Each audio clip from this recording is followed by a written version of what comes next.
Meu nome é Jurandir Junqueira Júnior, tenho 48 anos de idade, sou profissional de segurança pública, iniciei minha carreira em 1980 na Polícia Militar e sempre atuei no policiamento e num determinado momento da minha carreira, por volta de 1982, como cabo da Polícia Militar, eu fui convidado para fazer uma campanha, que até então era a campanha do ex-governador Franco Montoro.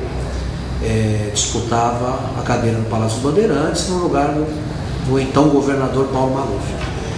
Eu fiz toda essa campanha, não gostava de política, gosto de afirmar que isso, hoje sou apaixonado pela política, mas eu não gostava de política até então.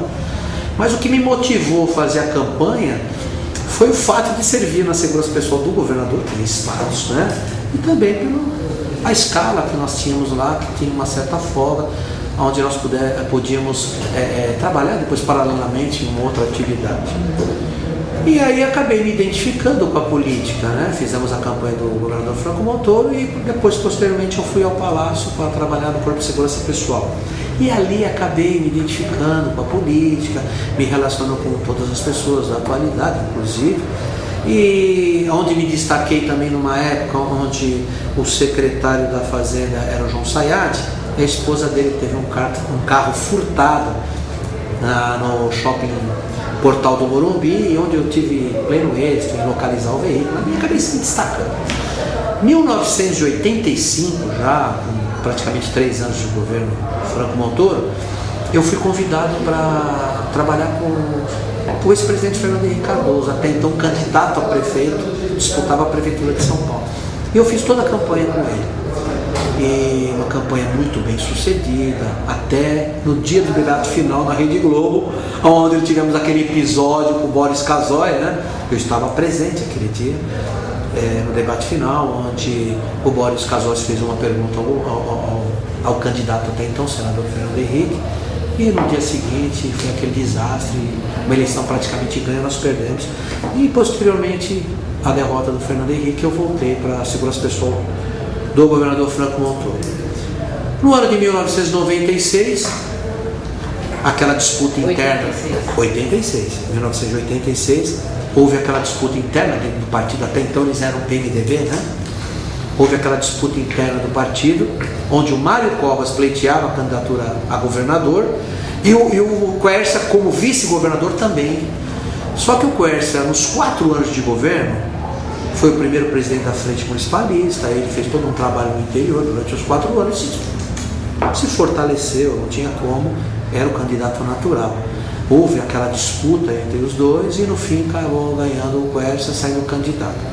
E aí novamente o Junqueira, até então o sargento Junqueira, convidado para trabalhar na campanha do Orestes Quércia, que até era a campanha do partido. Fiz toda a campanha, foi uma campanha duríssima, onde o Quércia só conseguiu virar nos últimos 2 meses. Até então nós não tínhamos muito aquela estrutura de helicóptero, avião, era mais carro mesmo. Fizemos, não me recordo assim, o número de cidades, mas foi muitas cidades que nós fizemos. E aí o Quércia ganhou a eleição para governador. Eu não fiquei no Corpo de Segurança Pessoal do governador Orestes Quércia, até porque o Quércia foi o último governador que tomou posse dia 15 de março. Né? Porque depois o Fleury já foi dia 1º de janeiro. E como eu vinha me preparando também, eu tinha um objetivo que era ser oficial da Polícia Militar, meu pai também foi militar, então eu tinha um objetivo, meu objetivo, a minha carreira era ser oficial da PM. Eu não me formei no Barro Branco para ser coronel, eu me formei para ser oficial. Até porque como eu iniciei minha carreira como praça, era um desafio você passar num vestibular no Barro Branco, disputar com os garotos que vinham do mundo civil, mas eu fui bem sucedido até pela minha força de vontade, minha dedicação, acabei entrando no Barro Branco fazendo escola de oficiais. Em 1988, o PMDB rachou por conta até do governador Quércia e tal, eles fundaram o PSDB. Eu estava fazendo escola de oficiais, eu não podia nem me manifestar. Me formei aspirante oficial em dezembro de 89 e até agosto de 90 eu era aspirante oficial, quando fui convidado para fazer a campanha Covas governador, Montoro para o Senado. Covas já vinha de uma campanha de presidente, no qual eu não pude me manifestar, até porque era aluno da academia, né? Aí em 1990 eu trabalhava no policiamento, tático móvel na Zona Leste, depois fui para Guarulhos, Zona Leste de São Paulo, né?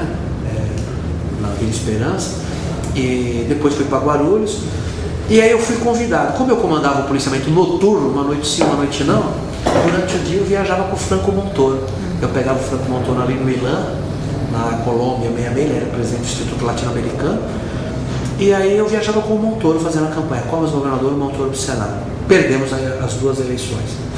Voltei novamente, continuei no policiamento, continuei na minha vida normal. Eu sempre fui do policiamento, eu adoro policiamento. Parece, tem gente que não gosta do policiamento, eu sou o contrário, eu gosto do policiamento, eu vivo o policiamento.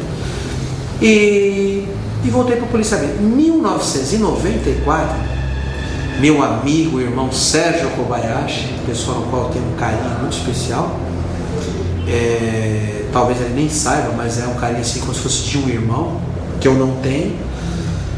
E aí ele me convidou: Junqueirinha, você agora é tenente, eu gostaria que você viesse fazer a campanha com a gente do Mário Covas. Nós vamos lançar o Mário Covas governador.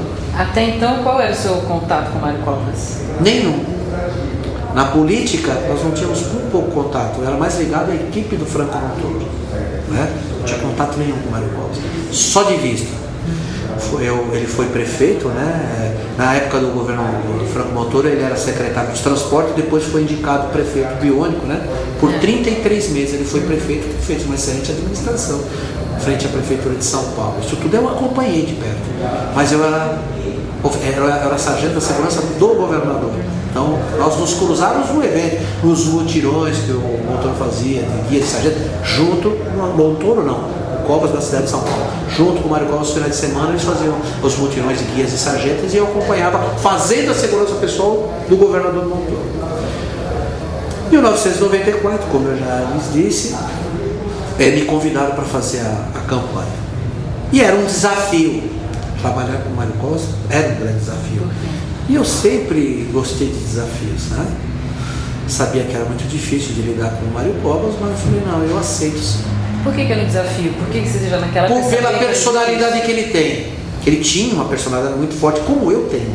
Mas nessa época, então, o seu contato com ele não era grande ainda? Mas já era conhecido a personalidade de Mário Covas, né? Todo mundo sabia que ele era uma pessoa difícil. Nossa, ele é difícil de lidar e tal.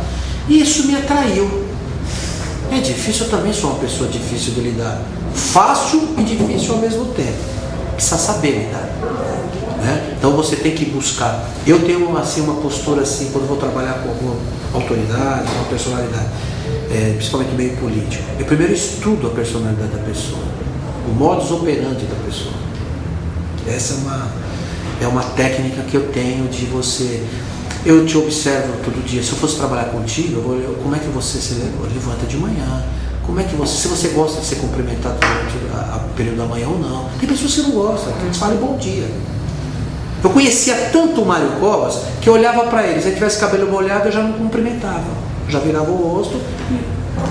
Você vê a afinidade que era, então, o quanto eu o conhecia. Mas até então, nada, nós fizemos a campanha, o desafio era fazer a campanha. Ele não podia saber no início que eu era militar, eu era da equipe de apoio. Por que não podia saber que era militar? Porque ele era avesso ao aparato de segurança. Então, a maior dificuldade que eu tive ao longo do governo era convencer a minha corporação de que ele, não que ele não gostasse da polícia militar, também não morria de amores, mas se ele não gostasse, ele não teria o capitão Junqueira do lado dele. Concorda comigo? Mas é que ele era avesso ao aparato de segurança. Tem esse histórico, né? Ele foi caçado. E outra, se ele tinha alguma força que ele não gostasse, o que ele tinha aversão era a aeronáutica, não era a PM. Porque ele foi preso pela aeronáutica. Me contou toda a história dele.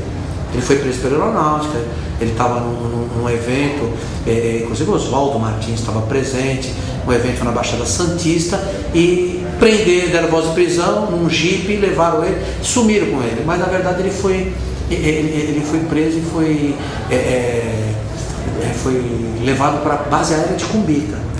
Por isso que toda vez que eu vinha de Brasília com ele, no horário que fecha o aeroporto de Congonhas, por volta de 23 horas, Congonhas fecha e a torre orienta os pilotos a pousar em Cumbica. Ele não gostava de pousar em Cumbica por conta disso. Até porque lá nós tínhamos helicóptero 7 minutos até o palácio. Mas ele não gostava de pousar. Cumbica para ele, falar Cumbica para ele era como se fosse uma agressão. Não quero pousar em Cumbica.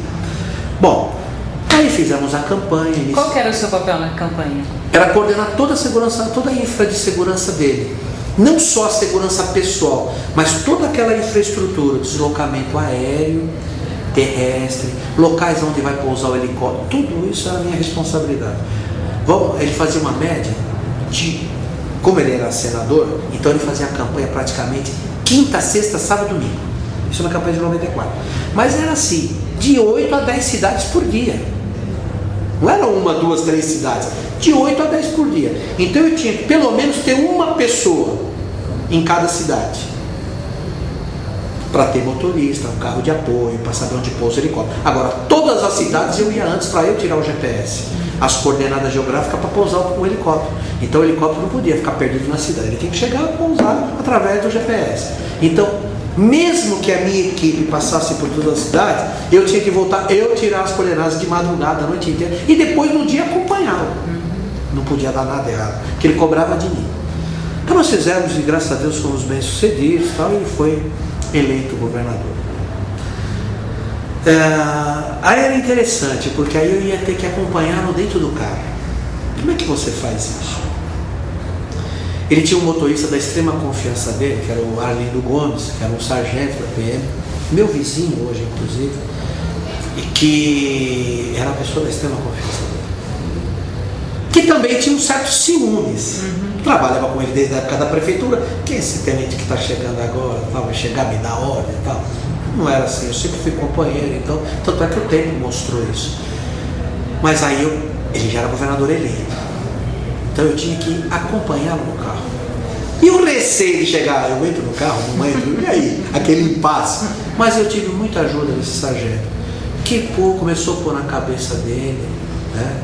Começou a pôr na cabeça dele que era necessário, que agora ele já era candidato a governador eleito, e isso. E aí eu começava a entrar no carro, ele me olhava e tal. No início foi difícil. Com toda a experiência que eu tinha, para mim foi muito difícil. Né? Você não pode errar. Ele começou a me testar, sabe? Aí começa a testar a tua confiança. De que forma? Ele atendia um telefone, porque até aí, governador eleito, a equipe começa a acompanhar, da imprensa começa a acompanhar atrás. Me recordo muito bem da Luci Molina, que era da Bandeirantes. Ai, tenente, o que ele fala tanto no telefone? Ele fala, desculpa, mas não tenho hábito de ficar ouvindo o que o governador eleito fala.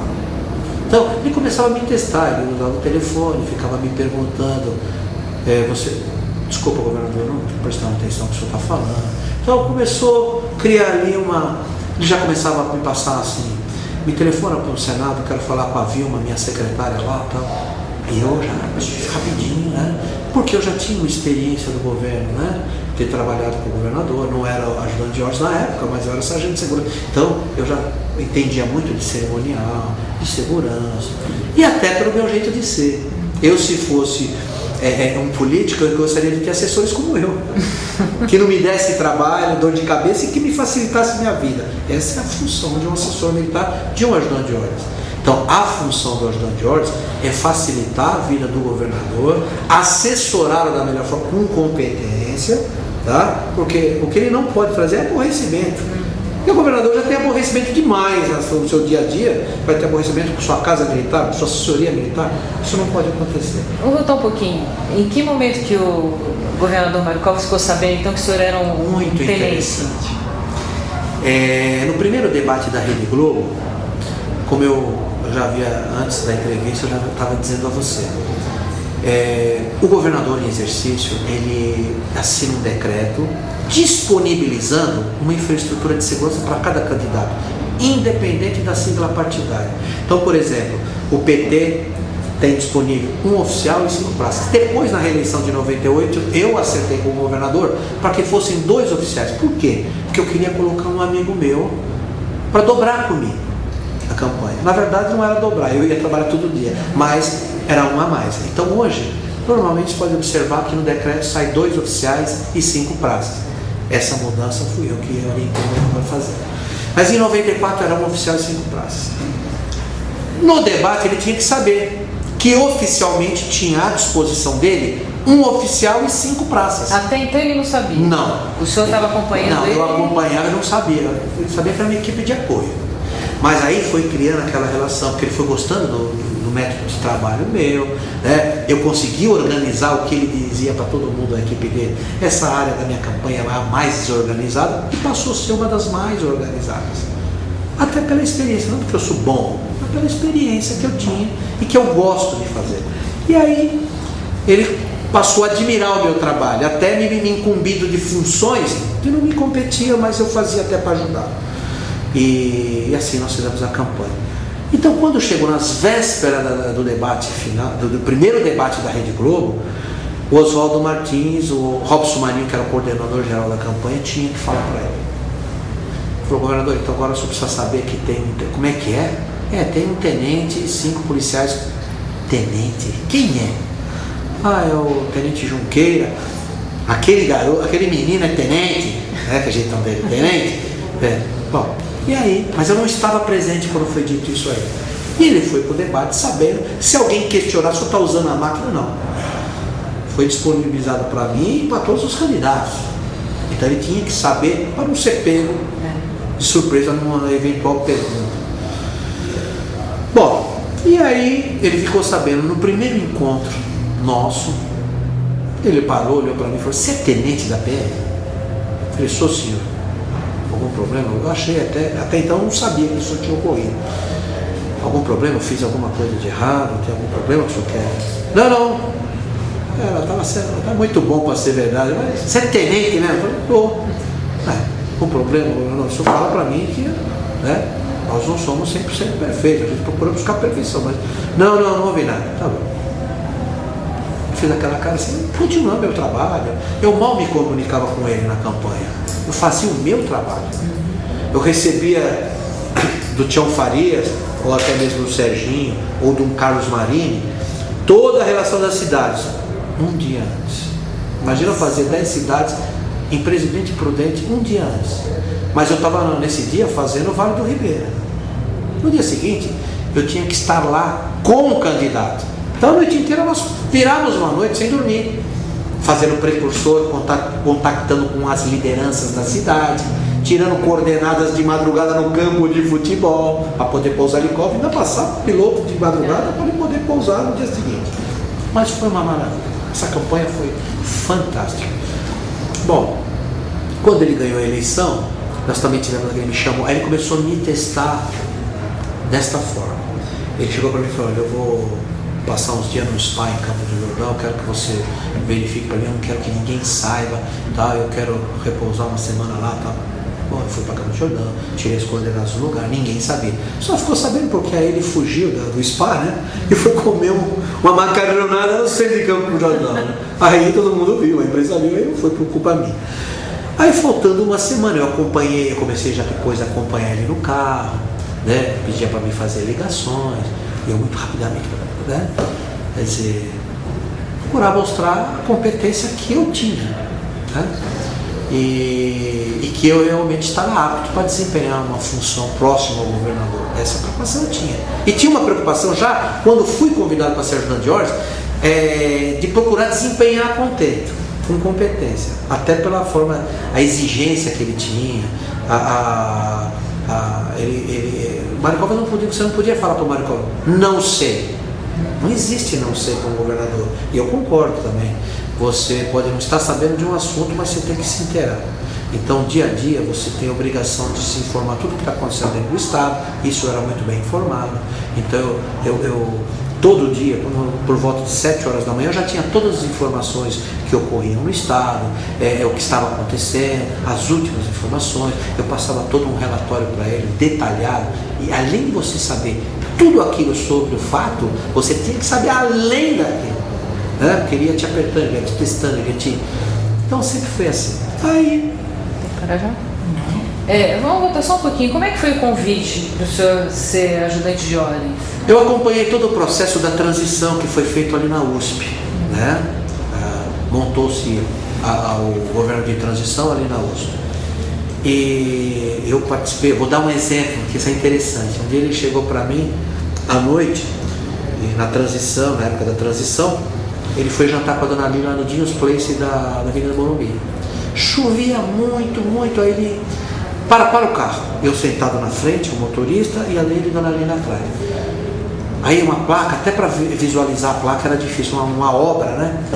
Aí ele falou assim, me telefona amanhã, eu quero falar com esse engenheiro dessa obra. Eu vou convidá-lo para ser secretário de Recursos Hídricos. E aí, para me localizar o engenheiro, que era o dono da construtora, né? Aí foi então um exemplo interessante, né? Que ele convidou o Hugo Scherer Marques da Rosa para ser secretário de Recursos Hídricos. Foi desta forma que foi feito, né? Bom, faltando uma semana para ele tomar posse, mais precisamente nem uma semana. A posse dele foi num domingo, era numa quinta-feira. Nós saímos de uma entrevista na Folha de São Paulo. Ele falou, vamos almoçar no Gato Guerreiro, no Arocha. Nós fomos almoçar no Gato Guerreiro. Sentado à mesa estava eu, Mário Covas, um coronel que acompanhou a gente na metade da campanha, o coronel Lorival Costa Ramos, que na época do governo Franco Montoro era capitão da PM, eu era sargento. E o Fernando Pacheco Jordão, que seria o primeiro secretário de comunicação, só que não aceitou o convite, declinou o convite. Eu atendi uma ligação, e era para ele, passei para ele e tal. Na saída ele falou, coronel, prepara o teu currículo aí que eu vou te fazer chefe da Casa Militar. Isso na quinta-feira, a posse era num domingo. Entramos no carro e saímos. Eu cheguei para o coronel e falei, coronel, eu sinceramente eu quero ser oficial de segurança, hein, por favor, e eu gostaria de montar a equipe de segurança do governador. Ou seja, são 4 equipes, eu tinha que trazer 4 tenentes da minha turma, né? Pessoas da minha confiança, e montar toda a segurança pessoal dele. Até porque eu ia chegar no palácio e ia tirar toda a segurança desse governador. É de confiança, então não adianta. Você tem que trabalhar com pessoas de confiança. E o coronel, mestre, a mania do coronel falava, tá bom, eu vou fazer isso. Só que nas vésperas da posse, no sábado, mais precisamente no sábado, o coronel falou, olha mestre, você vai ter que ser ajudante de ordens. Porque o governador, ele quer que você seja ajudante de ordens. Eu falei, mas coronel, é função de 4 capitães. Eu vou tirar o lugar de um capitão. Isso já na polícia militar já vai ser complicado para mim. O senhor era tenente? Eu era tenente. Mestre, mas infelizmente você vai ter que ser ajudante de ordens. Tá bom, e ele quer você no dia da posse. Bom, aí tive que correr, montar minha farda, porque a farda é diferente, você tem a lamar, você tem todos os... Tá bom. Fomos para a posse. Ele tomou posse na Assembleia, fomos ao Palácio, depois fomos na posse da dona Lila Covas no Fundo Social de Solidariedade e tal. Já no carro com ele, eu bem incomodado, né? Como ajudante de ordem, ai meu Deus, alta responsabilidade. Não era pouca, né? Já era uma responsabilidade ser ajudante de ordem do governador. Com o Mário Covas era dupla responsabilidade. Qual que é a função do ajudante de ordem? É assessorar o governador, era um secretário particular na área militar.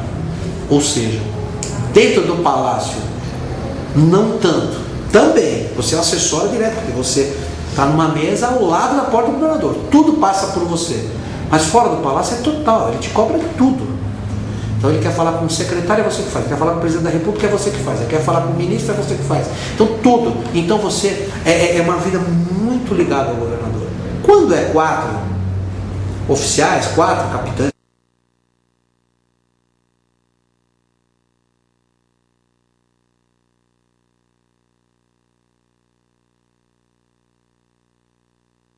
você trabalha 24 horas, é uma função de 24 horas.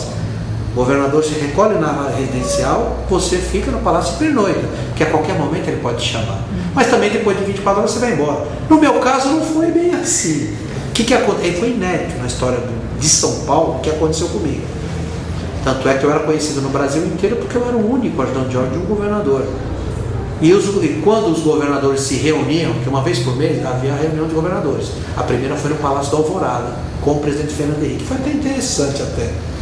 Porque quando nós tivemos a primeira reunião de governadores, os ajudantes de ordens ficam curiosos, querendo saber, pô, Junqueira, mas por quê? Aí eu começava a contar a história do Junqueira, lá com o Franco Montoro e tal, e eu vinha contando a história.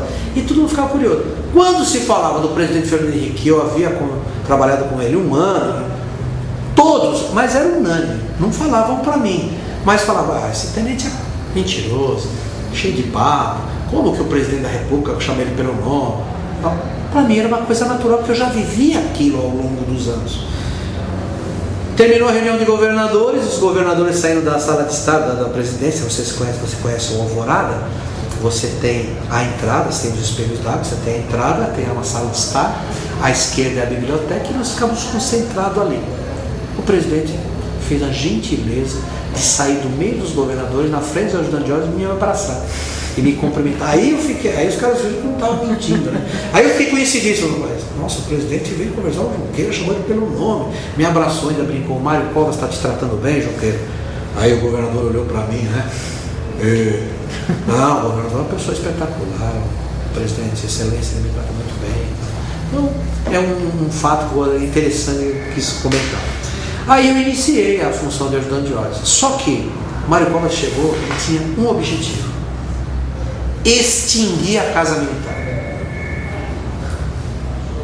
Eu não sei porquê, até teve um determinado momento, ele queria extinguir a Casa Militar. Ele não queria, achava muita mordomia, muito Estado, muito aparato, ele queria enxugar, mas era o objetivo dele, enxugar a máquina do Estado.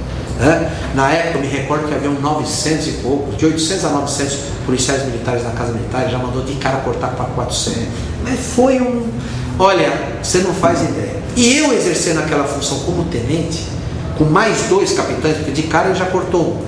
Então, nós ficamos em 3 por 15 dias somente. Só que esses 15 dias eu não tive folga. Eu vim da campanha sem ter folga e fiquei os 15 dias puxando direto. Por quê? Até por companheirismo. Eu ficava ensinando, porque os capitães tinham medo terrível de trabalhar com ele. Capitão Albertinho e Capitão Leal na época. Pessoas fantásticas, bons profissionais. Mas eles tinham receio, não conheciam e sabiam da fama do Mário Covas, né? E eu, por companheirismo, fiquei todos esses dias, de segunda a segunda, ajudando eles, orientando. Olha, não faz assim que o senhor vai estar bem com ele. Não, quando vai passar uma ligação para ele, vê o determinado momento certo para passar a ligação, olha para ele, não interrompe, sabe? Então, eram milhares de detalhes para poder lidar bem com o Mário Covas. Mas ele não queria saber, não adianta. Então, o que aconteceu? No primeiro dia que eu comecei uma escala de 24 por 48, eu trabalhei 24 horas. Quando eu cheguei na minha casa, ao meio-dia já tinha um carro me esperando na porta, mandando eu voltar para o palácio. Esse era Mário Covas. Eu cheguei no palácio, ele manda chama o coronel. Sentou o governador, o tenente Junqueira e o coronel-chefe da Casa Militar. Coronel, eu não quero saber de gente andando atrás de mim. Eu não quero, eu só quero o tenente aqui. Aí governador, o senhor me permite? A função, aí fui explicar o que era a função do ajudante de ordem. Doutor, eu trabalho todo dia, o senhor não pode trabalhar todo dia? Eu falei, posso, mas o senhor vê a situação que o senhor vai me colocar perante a minha corporação. O senhor está mandando 2 capitães embora, já tirou a vaga de um capitão, eu sou tenente, eu vou ficar marcado, mas não estou preocupado com isso, mas eu quero que o senhor saiba o que vai acontecer. Doutor, ou você fica, ou eu vou extinguir a Casa Militar. O senhor que escolhe. Eu só quero e é você.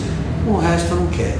Aí eu tive que dar um jeito de assumir aquela responsabilidade. Olha a situação que eu fiquei perante a Polícia Militar.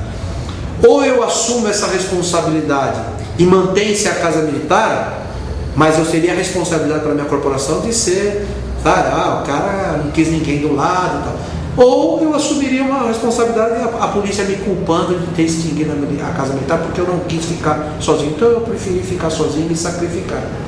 Bom, aí fiquei sozinho como ajudante de ordem. Mas acomodei os 2 capitães no cerimonial do palácio, que também tem uma área que pode se absorver os militares. Né? 2 trabalhando na área do cerimonial. E aí nós iniciamos o governo, depois de 15 dias, aí eu sozinho, de segunda a segunda, com a promessa de folgar os sábados e domingos. Conversa. Folguei nada. Era direto, de segunda a segunda. E os primeiros 6 meses foram muito difíceis para mim, muito. Quais foram essas dificuldades? Todas, olha, físicas, porque você não dorme, a cabeça é 1000 por hora. É viver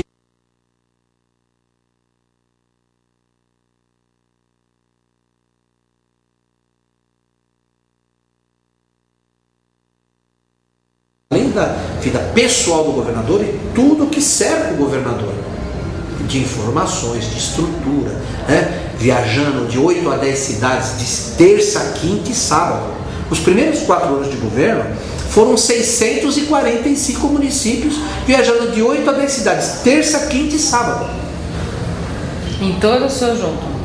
Todas as cidades, todas. Eu conheço o estado de São Paulo, 645, pelo menos 2 vezes cada cidade. Tem cidade que nós somos 10 vezes, né? Mas pelo menos 2 vezes. Eu me recordo, tem uma cidadezinha Itaoca, que nunca um governador havia pisado, nenhum governador havia pisado na cidade. E foi até interessante, na hora da saída, o helicóptero decolou, nublado, teve que voltar. Aí ele voltou e falou assim: é a segunda vez que um governador veio, quer dizer, no mesmo dia, né?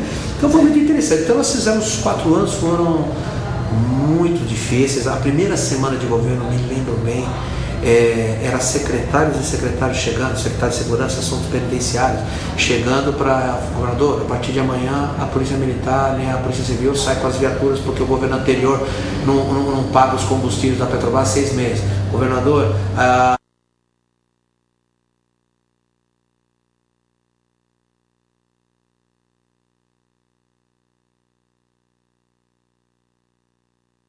nossa, ele ficava revoltado. E sem contar o caso Banespa, que todos vocês acompanharam, que ele queria de todas as formas retomar, porque 2 dias antes dele tomar posse, também é um assunto interessante, que eu estava na residência dele quando chegou os interventores, para ele assinar. Ele falou: não vou assinar, vou tomar posse primeiro, eu não quero, sou contra a intervenção do Banespa, mas já tinha sido, o Banespa já estava em intervenção, né? E todo aquele episódio do Banespa, que ele também foi a Brasília conversar com o Pedro Malan, estava presente e acompanhei tudo isso. E ele lutou 1 ano e meio para resgatar o Banespa, e infelizmente depois da evolução da dívida não permitiu mais, não tinha mais como ele. Mas isso era uma mágoa que ele tinha de não ter conseguido isso no governo do próprio companheiro. Então, tudo isso eu vivi, né, e acompanhei. Aí em 1998 veio a reeleição. Ele não era candidato, dizia, Em 1998 começou a se especular a reeleição, né? Ele dizia que não era candidato. Eu sabia que seria, não por ele. Também dizia para mim que não. Eu estava me deslocando, porque em Brasília era interessante. Quando nós íamos a Brasília, era só eu e ele, não tinha segurança, nada. Ele não permitia eu levar ninguém. Então eu dirigia o carro, eu pegava o carro na líder ali, já ficava a secretária dele, que era secretária do Senado, que não era nem mais secretária, mas ele sempre teve, a Vilma colocava um carro da líder ali no hangar da líder, e eu chegava com o avião do governo, descia com ele, pegava o carro e eu dirigia e ele do lado. Só não era sempre assim, você ia me encontrar em Brasília, assim com o Maricó. Eu estava levando ele para o Palácio da Alvorada para encontrar com o Fernando Henrique. Eu falei: governador, ele falou: não vem não, doutor, eu não vou ser candidato, pode tirar o cavalo da chuva. Eu falei: eu vou dizer uma coisa para o senhor vai ser candidato e vai ganhar a eleição. Eu sou espírita, desde a nascença, toda a minha família é espírita. E eu vou colocar isso nessa entrevista, eu faço questão. Eu sempre fui orientado espiritualmente por uma entidade no qual minha mãe incorporava, que era um baiano. Minha mãe é uma médium totalmente inconsciente, me orientou minha vida inteira. Infelizmente agora no mês de março eu perdi minha mãezinha, né? Mas eu sempre sabia tudo com antecedência. Tudo na minha vida eu soube com antecedência. Eu fui duplamente privilegiado por Deus, tá? Primeiro por ter sido gerado por essa mãe maravilhosa, humilde, mas uma mãe maravilhosa. E a oportunidade de trabalhar profissionalmente com o Mário Covas. Isso eu agradeço a Deus 24 horas por dia. E nesse dia eu cheguei para ele e falei: o senhor é candidato e ganha a eleição. Vai ser difícil, mas o senhor vai ganhar a eleição. E tinha sido me dito isso. E ele se surpreendeu e ficou quieto. Deixei ele com o Fernando Henrique e fui almoçar com um amigo dele no centro de Brasília. Depois voltamos, passou um tempinho, ele: doutor, eu vou ser candidato. E me disse que seria candidato e saiu candidato. Aí ele tomou uma postura muito ética, mas que não foi muito vantajosa para ele. Ele se licenciou. E aí a mídia sai de perto do candidato, né? Porque a mídia normalmente fica em cima, a imprensa fica em cima do candidato que está exercendo, para ver se ele não comete nenhum crime eleitoral, nem se ele, né, infringe a legislação e tal. E aí nós fizemos uma campanha que foi uma campanha duríssima, né? Ele chegou a ficar até desacreditado politicamente, assim, não ganha a eleição, em quarto lugar nas pesquisas e tal. E eu tinha certeza que ele ganhava a eleição. Eu dizia isso para todo mundo, até para a família. Até para ele, quando caiu para quarto lugar nas pesquisas, a dona Renata Covas brincando comigo, Junqueira, olha aí, ó, ela vai lembrar disso. Eu, dona Lila, ele, na residência dele, na Angelina Maffei Vida. E aí, doutor Junqueira, dona Renata brincando comigo. E aí, como é que fica? Eu falei, não, o governador ganha a eleição. O governador está reeleito. E ganhou a reeleição. Ganhou a reeleição, primeira viagem que nós fomos a Brasília, só eu e ele no avião do governo. Na metade do caminho ele chega para mim e fala assim, doutor, quando chegar, aí me emociona, porque aí foi uma fase difícil. Doutor, chegando lá em Brasília, me leva, vamos almoçar com o Fernando? Depois me liga pro Davi Wipe, que eu estou sentindo umas dores nas costas, assim, nessa região. Eu falei, o senhor dormiu bem? Trocou a cama esses dias, né? Tinha trocado a cama, tudo. Eu tinha toda essa entidade, eu tinha acesso à ala residencial, tudo. Obviamente eu só adentrava na necessidade e tal. Não era uma pessoa assim, entrona, não ia atrevida não. Eu respeitava muito. Mas tinha essa liberdade. Convivia muito intimamente com ele. E eu falei, mas durante a campanha ele não sentiu absolutamente nada. Então muita gente me pergunta se ele sentia alguma coisa, se não sentiu. Eu falei, não, ele nunca sentiu nada. Aí chegamos em Brasília, eu liguei para o Davi Wipe, o doutor Davi Wipe estava no Hotel Fazenda Vale do Sol. Falou, Junqueira, vê se o governador é urgente, se pode ser na segunda-feira, era no final de semana, era uma sexta-feira.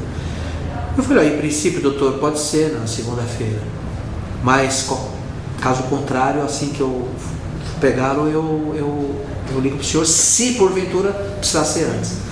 Aí ele, na volta, o governador falou com o Davi Wipe, estava eu, Mário Covas e o presidente Fernando Henrique, lá no Palácio do Alvorada. E aí, ele falou, o que foi, Mário? O presidente perguntou. Falou, não, eu estou sentindo umas dores aqui e tal, mas vamos ver o que é, não é nada. E aí nós voltamos a São Paulo, na segunda-feira ele foi fazer uma sessão de exames. Não deu nada, não detectou nada. Aí o doutor Davi, o governador, plante-se em cara de confiança, vamos fazer uma tomografia. Ei, doutor, esse negócio de estar no tubo aí, eu não gosto. Ele não gostava, realmente ele tinha... Mas vamos, tá bom, tem que fazer, vamos fazer. Aí fez, aí foi onde detectou. Primeira coisa, tem umas coisas que o Mário Covas era o Mário Covas, não tinha, ele era muito transparente, não. Anuncia para a imprensa, primeira coisa.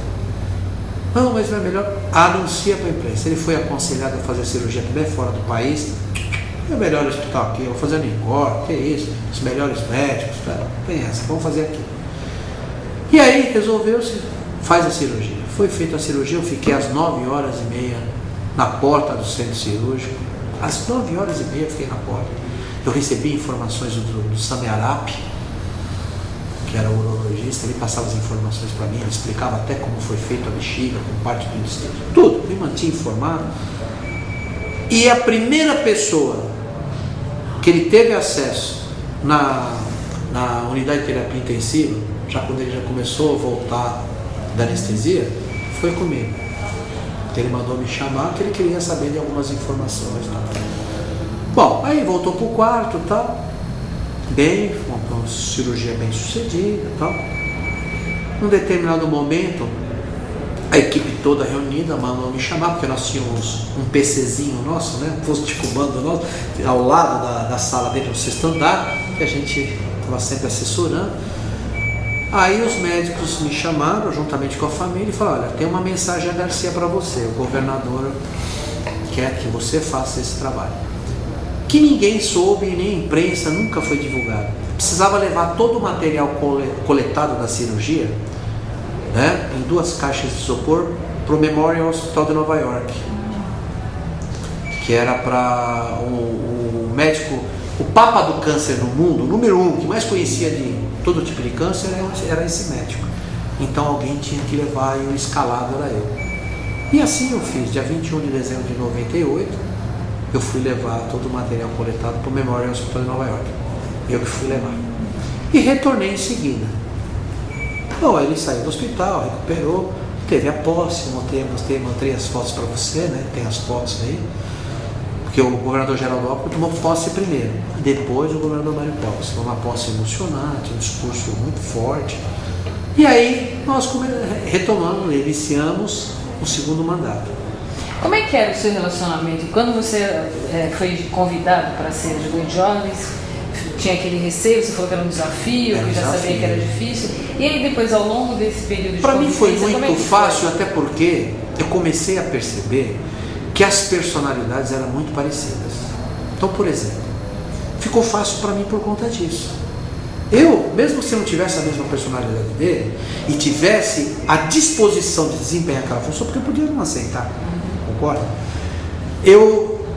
É um perfil meu, eu estudo a pessoa, né? Então, obviamente, eu sei quando a pessoa não quer ser interrompida, eu no olhar, a gente conversava no olhar.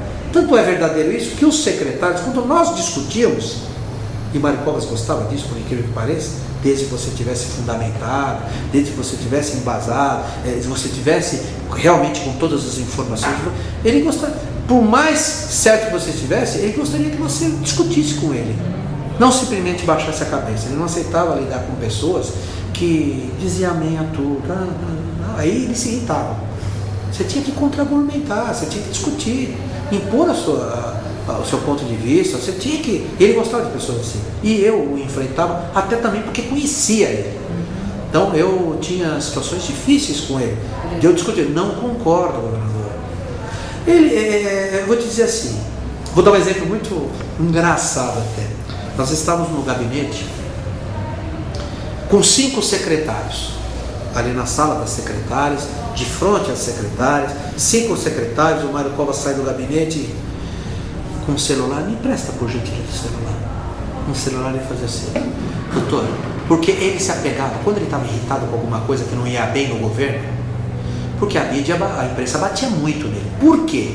Porque ele falava, eu não vou gastar 30, 40, 50 milhões em propaganda do governo, se eu posso fazer casa popular para o povo, se eu posso fazer saneamento básico, se eu posso, não importa que ninguém vai reconhecer, porque depois enterrou o cano, importa é saneamento básico, isso é saúde, é qualidade de vida.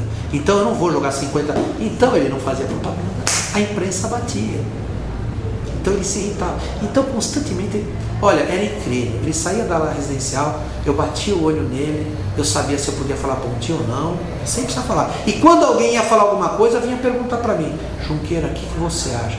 É melhor não falar agora nada não, espera um pouquinho, deixa o motor aquecer, que agora não fala. Né? Então tinha muito isso. Né? Muita gente se dava bem, muita gente quebrava a cara.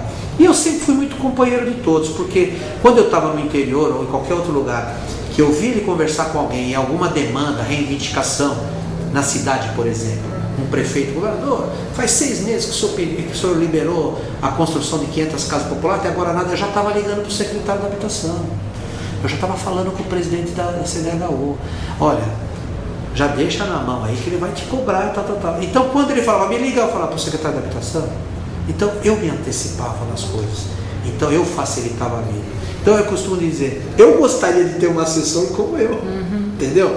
Que facilita a minha vida. Então eu sempre me antecipava em tudo.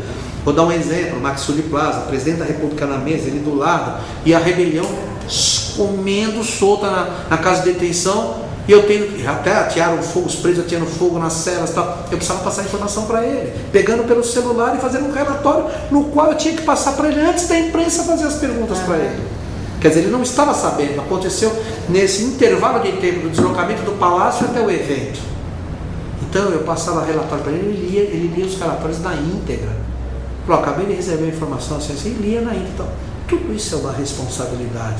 Então você tem que estar sempre à frente, muito bem informado, assessorando com competência, entendeu? Porque não dá para você passar uma informação errada para um governador. É inaceitável, né? Aí você imagina, se eu era assim, e ele também era, então dava certo por conta disso. Ele olhava para mim e sabia o que eu queria. Então ele olhava para mim, eu sabia que ele queria que afastasse uma determinada pessoa do lado dele, que ele estava transmitindo uma energia negativa para ele. Eu também espírita que sou, eu sentia isso também. Então, com um jeitinho, às vezes você tem uma energia negativa, não necessariamente voluntária, às vezes é involuntário, né? Então, você não pode magoar a pessoa também que idolatra o governador, o político, e você tira a pessoa. Não, eu tinha muito jeitinho. Tanto é que eu me relacionava bem com todo mundo, com a imprensa principalmente, que não é fácil, é difícil, né? Porque a imprensa, ela quer ter acesso, mas ao mesmo tempo, às vezes ela não quer respeitar se pode ou não pode. Eu nunca tive nenhum tipo de problema com ninguém. Por quê? Porque eu entendia todo o trabalho de cada um. Tanto é que eu sou respeitado até hoje por todo mundo que me conhece, né? Eu me recordo bem, inclusive, de um jornalista da Rádio Jovem Pan, que hoje trabalha com a Ana Maria Braga, que é o Fabrício Battaglini, entendeu? Então, a gente, isso que me gratifica, entendeu? Eu sou uma pessoa respeitada no meio por conta disso tudo. Nunca subiu a minha cabeça o fato de estar trabalhando com o governador, de ser a pessoa de confiança do Mário Covas. Tem gente que fala que eu era tido como um filho do Mário Covas. E realmente eu sentia que ele tinha um carinho muito grande, me beijava no rosto. Ele tinha aquele jeito difícil, como eu tenho, mas ele tinha um coração que não cabia no peito dele. Era uma pessoa maravilhosa. Você ia conversar, mas eu preciso uma palavrinha do senhor. O que você precisa? Então, não quero pedir nada para o senhor, não, só quero. Poxa, eu precisava. Não, ele não deixava eu descansar, isso esquece. Ele, sinceramente, tenho muito orgulho de dizer isso. Ele não saía daqui ali se eu não estivesse junto. Obviamente, acontecia, porque eu forçava até, às vezes folgar um fim de semana, eu punha tenentes da minha turma, tenentes da minha confiança, que hoje são capitães também. Um está com quem? Com o José Serra. Fui eu que coloquei. O capitão Ineu está lá com o José Serra, foi eu que coloquei.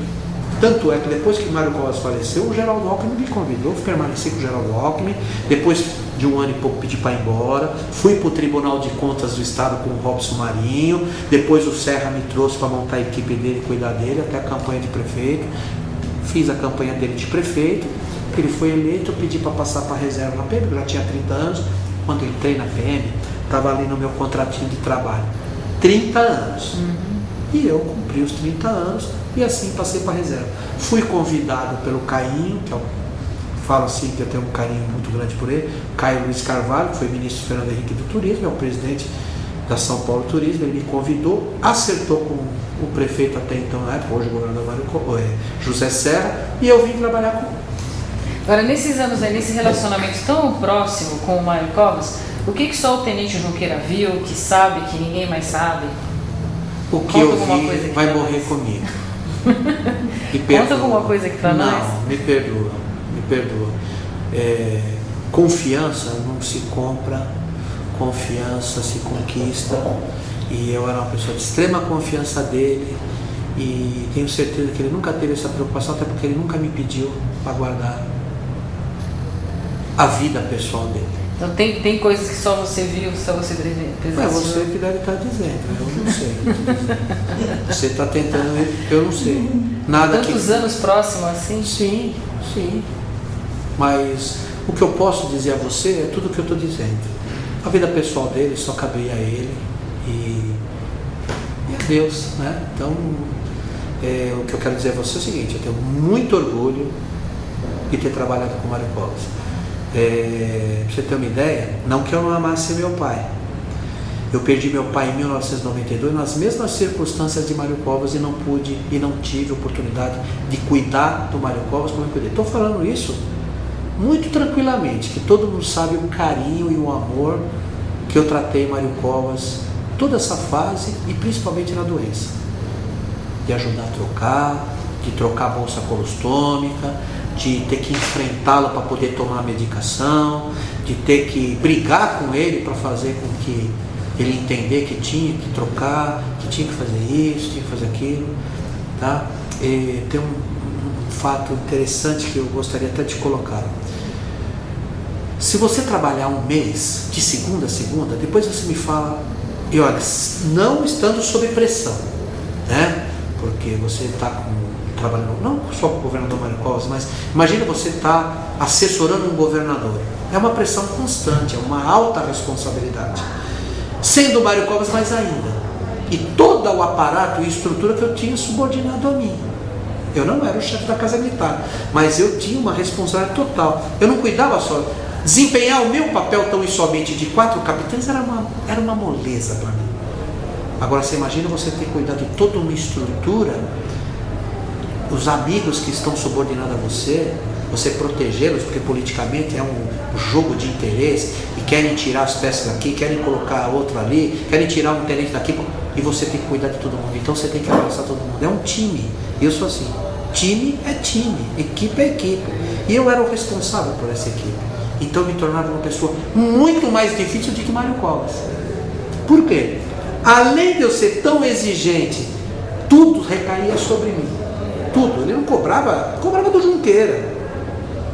Era o direto dele. Às vezes no início eu não entendia, depois eu passei a entender. Então era mais fácil cobrar do Junqueira. Concorda? Então, tem muita gente que às vezes não entendia, né? Porque eu era difícil de lidar, eu também cobrava para baixo, não podia errar. É inaceitável um governador sair, você com todo o aparato, que você tem uma infraestrutura, você sair, o motorista errar o caminho. É inaceitável. Então eu também não aceitava. Então era muito difícil também, às vezes, as pessoas aturarem o tenente Junqueira, entendeu? Era difícil, eu comprei. E os momentos de bom humor do Mário Covas? Dizem que ele era um bom contador de piadas. Nossa, eu tenho uma história, que nós estávamos em Istambul, na Turquia, ele encontrou lá o Spiridon Amin, que era uma figuraça, e eles eram muito amigos, né? Então eles contavam piadas um com o outro, era muito interessante. E ele ficava muito descontraído. Você quer ver Mário Covas irritado? Era ficar no gabinete, despachando. Mário Covas era povo, gente, não era demagogia, era gente, povão, favela. Você quer ver o Mário Covas passar o dia e chegar, você vê ele alegre o dia inteiro? Os eventos na cidade, no interior, conversando com a população, entrando naquela casinha mais humilde, entendeu? Conversando com o povão, vendo as suas reivindicações, suas demandas, suas necessidades. Esse era Mário Covas. E deixava o pessoal da segurança assim meio polvorosa? Sempre deixou. Vou dar um exemplo, o episódio da Praça da República. Mário Covas era assim. Eles combinaram, como ele era muito amigo do Zé Richard, Cleiton Scalco, o Aecinho, Teotônio Vilé, então eles combinaram um dia assim. Uma vez por mês, nós vamos almoçar com amigos dele, que eu pessoalmente só pude conhecer por conta dessas reuniões mensais. Era almoço descontraído, onde comia mortadela com pistache. E esses encontros eram feitos ali na Doc Lobo, no comecinho da Doc Lobo, num prédio o nome da pessoa era José Milionário, que foi dono da Paranapanema, era amigo deles. Então eles iam lá para jogar conversa fora. Então era uma vez por mês eles se encontravam, era numa cobertura, e subiam lá para bater papo, jogar conversa fora e almoçar. Neste dia, mais especificamente do episódio da Praça da República, que foi uma manifestação dos professores, onde houve um confronto, aquilo me incomodou, porque na agenda só constava lá, almoço com o Richard, que era o ex-governador Zé Richard, amigo dele. E como eu sempre fui preocupado com a agenda do governador, eu vi lá e estava constando PB era um Palácio dos Bandeirantes. Eu não me preocupei com a segurança, eu não me preocupei com o helicóptero, com o deslocamento de carro, nada. Por volta da 12h20, ele chegou para mim: ei, doutor, tá pronto o helicóptero aí? Foi o governador? Não. Como não? Governador, é no palácio, tá constando aqui. E aí ele ficou bravo com o Malufinho, porque o Malufinho colocou no palácio, mas não era no palácio. Bom, aí eu rapidamente desloquei o helicóptero, tudo, liguei para o secretário de Energia, Mauro Arce, e falei: doutor Mauro, dá para você colocar um carro para nós aí no prédio do Safra? Eu pouso o helicóptero no Safra, saio, desloco, depois a segurança chega, não tem problema. Coincidentemente, o tenente da segurança é hoje o ajudante de ordens do José Serra, que eu coloquei, que é o capitão Indeu. Nós estávamos lá. E aí nós fomos. Mas aquele dia que eu estava me incomodando, porque eu sempre fui muito organizado, eu sempre planejei tudo com antecedência, e fazer aquelas coisas de improviso me deixava incomodado. Mas foi tudo ótimo, ele não ficou bravo, estava bom.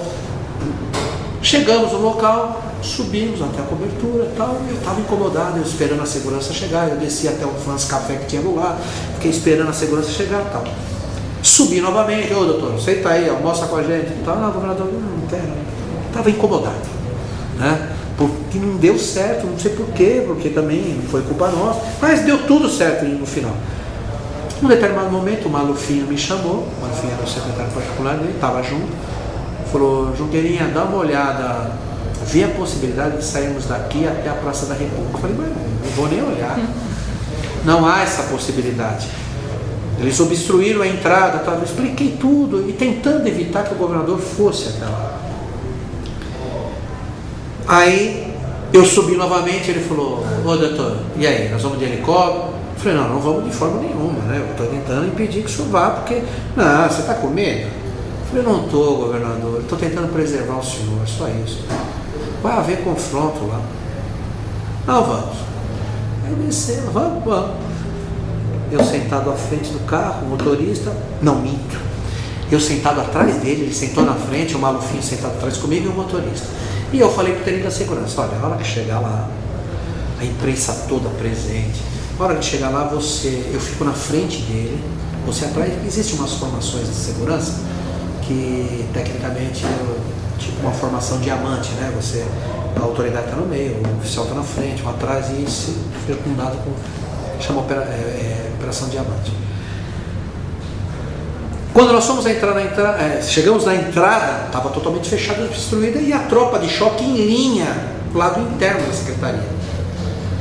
Quando nós estamos chegando próximo ao portão, eles tinham estendido umas barracas de plástico, tal, pretas, tal. O Tonhão, que era uma liderança lá, veio com um dedo em riste a ele: só não vai entrar aqui e tal. E eu fui empurrando, falei: não, ele vai entrar, ele é o governador, e independente de ser governador ou não, ele vai entrar, e vocês não podem impedir qualquer pessoa, não só o governador, de ter acesso à Secretaria Livre de Trânsito, então ele vai entrar. Bom, isso eu fui empurrando o cara até chegar debaixo das barracas. Quando chegamos próximo ao portão, não teve como, eu tive que derrubar o cara no chão. Eu derrubei o cara no chão. Aí começou a pancadaria. Aí foi uma pancadaria. Bom, aí chegamos no portão, a tropa, aí ele começou a gritar para o comandante da tropa: sai, que ele não queria que a PM entrasse em confronto. Ele avocou a responsabilidade. E ele, como governador, é o comandante da polícia, das polícias. Então, ele tem autoridade para fazer isso. Sai, mandou recolher a tropa de choque. Só que a tropa recolheu para dentro da secretaria e não abriu o portão para nós. Bom, aí nós ficamos entre os portões e pegamos umas cadeiras, descobrimos que arremessavam pedra, borra de café, amoníaco. Bom, enfim, conseguimos entrar. E depois, ele chegou lá dentro: acabei com a greve. Meu, aquilo para nós, minha Nossa Senhora, né? Que coisa de louco. O risco que ele correu, que as pedras que arremessavam, eles eram inconsequentes. Uma pedrada daquela matava o governador, ou qualquer pessoa. Bom, aí a secretária Rosane Boa, branca que nem esse papel sulfite. E, ai meu Deus, tal. Não se preocupa, tomamos um café, conversamos um pouco, vamos embora. Eu tentei montar, eu sabia que não ia dar certo. Eu tentei montar a saída pelos fundos. Você tá louco? Vou sair pelos fundos, eu vou sair pela frente. Mais uma outra guerra na saída. Eu tenho uma fita de vídeo tudinho desse episódio. Mais uma guerra, é uma pancadaria, briga de rua. É amoníaco, borra de café, mas foi uma coisa de louco. Eu tinha comprado um terno, uma nota que era novinho, primeiro dia. Eu tinha pago, acho que na época, R$1.200, para mim era uma fortuna. Tudo cheio de tinta, amoníaco, acabou com o terno. Engraçado. Aí conseguimos chegar próximo ao carro. Quando eu falo para ele: governador, entra no carro. Ah, para quê? Eu não vou entrar não. E voltou e continuou a pancadaria de novo. Neste momento, tinha um garoto, puxou um cachecol que ele estava, que era muita gente, né? E depois atirou uma pedra que pegou de raspão nele. E atingiu a cabeça de um sargento nosso que levou 5 pontos. Mas ele pegou só de raspão. Bom, aí, depois de tudo aquilo, eu consegui pôr ele no carro. Aí fomos pegar o helicóptero no heliponto, que no prédio ao lado, que era um prédio do Itaú, que depois virou aquela empresa 4A, Atento, em frente. Aí estamos subindo, sem brincadeira, as pernas tremiam, né? Cansaço, porque foi uma batalha. Ele subiu: acabei com a greve, então, e pegou ele. Chegamos no palácio, estava todo mundo esperando.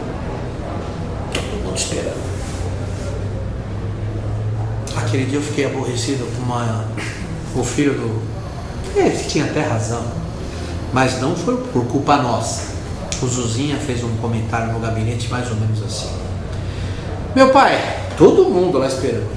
E isso me surpreendeu, que ele saiu em minha defesa. Meu pai, eu quero saber do senhor, até quando o senhor vai parar de apanhar na rua? Ou seja, me atinge diretamente. Ou seja, sua segurança, que o pessoal é muito ruim. Que não era por culpa nossa. Que na verdade, tudo que o governador Mário Covas viveu, e episódios de manifestações e tal, olha, ele sempre saiu muito ileso. Pegou. Meu, poderia ter acontecido pior. Até pelas atitudes dele. No interior, as manifestações, realmente aquela massa contra ele ia no meio das pessoas. Então eu falo para você que o Mário Covas sempre saiu ileso de tudo. Teve outro, esse foi o mais grave? Esse da Praça da República, que eu considero um dos mais graves, até porque com risco até de morrer. Alguém aparecer ali na Praça e dar um tiro. E outra, aquela massa, nós tínhamos uma insegurança muito enxuta, até por conta dele mesmo, né? Mas era muito competente. Mas houve outros episódios em que ele se expôs assim também? Direto, no Palácio dos Bandeirantes, na porta, manifestação dos professores, o professor ficava gritando lá de fora, não, ele saía lá para brigar, ele saía no meio do povo, era ali, era no interior, em Sorocaba. Aquele episódio, é interessante que eu tenho uma fita gravada desse episódio. Nós fomos a Sorocaba, e não sei se você se recorda de um presidente da Uni atirou um ovo na cabeça do menino José Serra. Esse mesmo garoto estava com um grupo de manifestantes lá num evento, não me recordo agora mais qual é o evento, mas foi em Sorocaba. E foi muito interessante, que na hora que ele começou a discursar, os caras viraram as costas.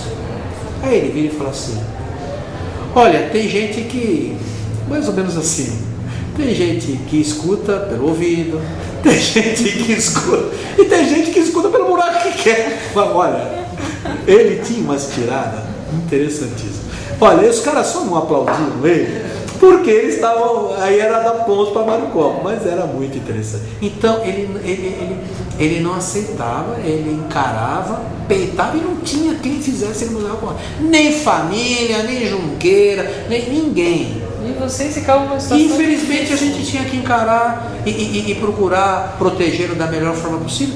E olha, posso dizer, eu elogio a todo o pessoal que trabalhou conosco na época da segurança Mário Covas, que foram de muita competência, muita eficiência, sofreram muito conosco, principalmente na fase da doença, sabe? Todo um aparato toda uma infraestrutura que você tem que modificar para poder acompanhar e deslocar, porque você sabe que até de cadeira de roda ele ia inaugurar obras, essas coisas.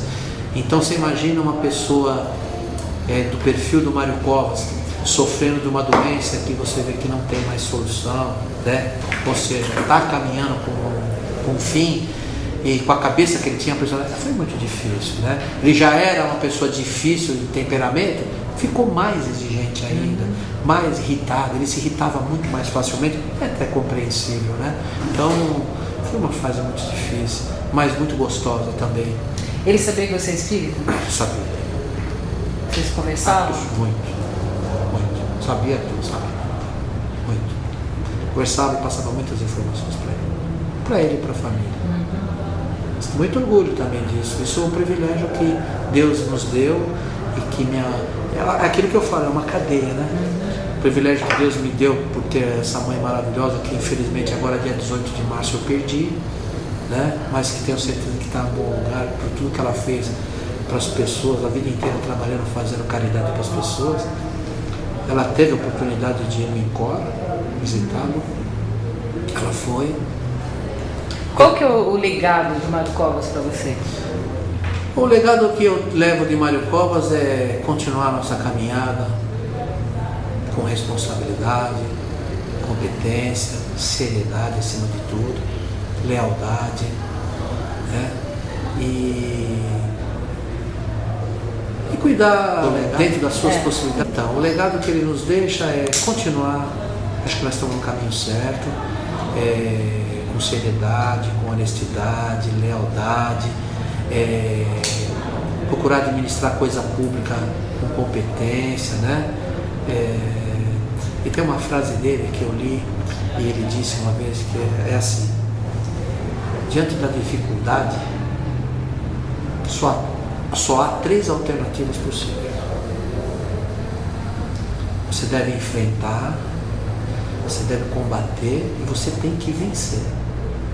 Então, eu tenho isso comigo diante das minhas dificuldades, diante do meu dia a dia, diante do meu trabalho. Hoje não mais exercendo uma função militar, mas tenho muito orgulho de ter sido escolhido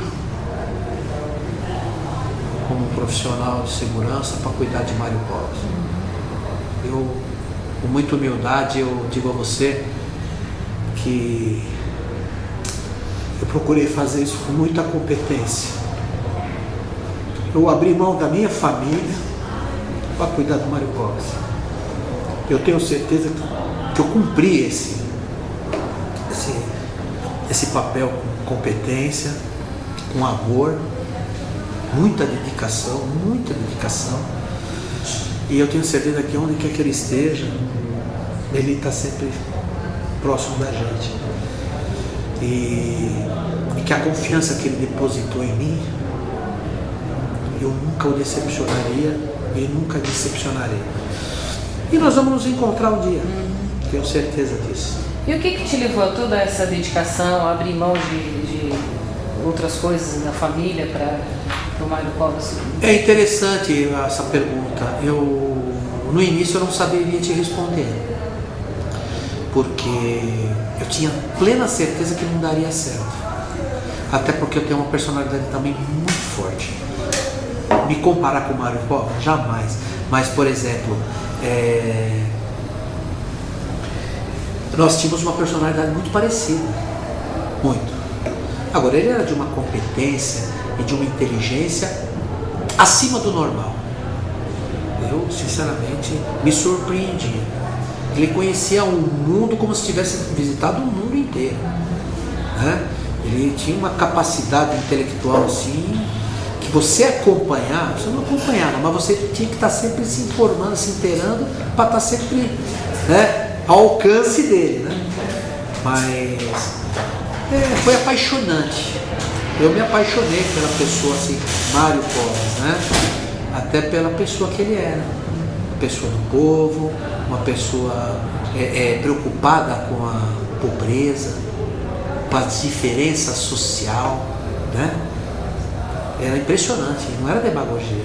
Muita gente me pergunta, mas realmente ele preferia investir na área mais carente, as necessidades, atender mais as necessidades das pessoas, do que propriamente fazer obras fantásticas, como dizia na época, obras faraônicas. Tá? Não, ele gostava realmente de atuar onde havia a maior necessidade mesmo, encurtar as distâncias sociais, né?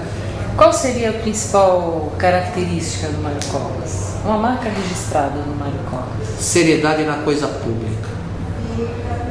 Ele administrava a coisa pública com muita seriedade, muita honestidade, muita competência.